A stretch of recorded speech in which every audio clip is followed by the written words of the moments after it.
বিসমিল্লাহ। আজকে ভাই এত পরিমাণ ব্যস্ত ছিলাম, সকাল থেকে পুরো খালি লেবুর শরবত আর খালি ট্যাং।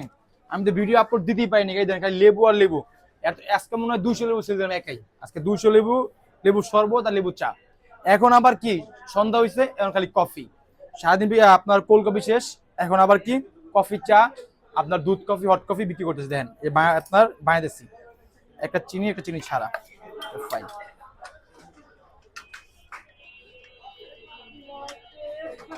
চায়ের দোকান কি জানেন, চায়ের দোকান যদি আপনি করতে চান ভাই, এই দোকানের এই ব্যবসায় লাগবে ধৈর্য।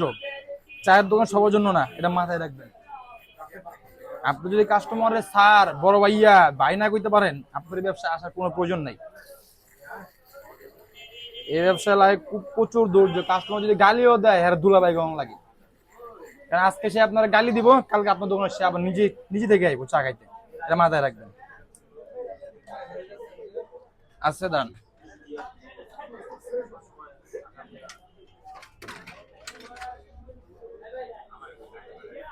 কফি কিন্তু দুইটা শেষ, আমি কিন্তু দুধ দেইনি, এখন দুধ দিয়ে দিব।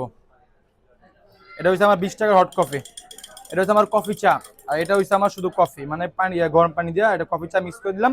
তার কথা হলো 20 টাকা। দেখছেন হয়ে গেছে গা, একদম সিম্পল না কফি বানানো, দেখছেন। তো সিস্টেম কি, একটা জিনিস ভাই, চায়ের দোকান যদি করতে চান এই ব্যবসা, আপনার লাভ বন্ধু ভাই ধৈর্য। আপনি যদি কাস্টমার গালি দিলে দুলাভাই দেখতে পারেন, তাহলে আপনি এই দোকানে আসেন, এই ব্যবসায় আসেন, আর নাহলে এই ব্যবসাতে আইসেন না। তো ভালো থাকবেন, আসসালামু আলাইকুম।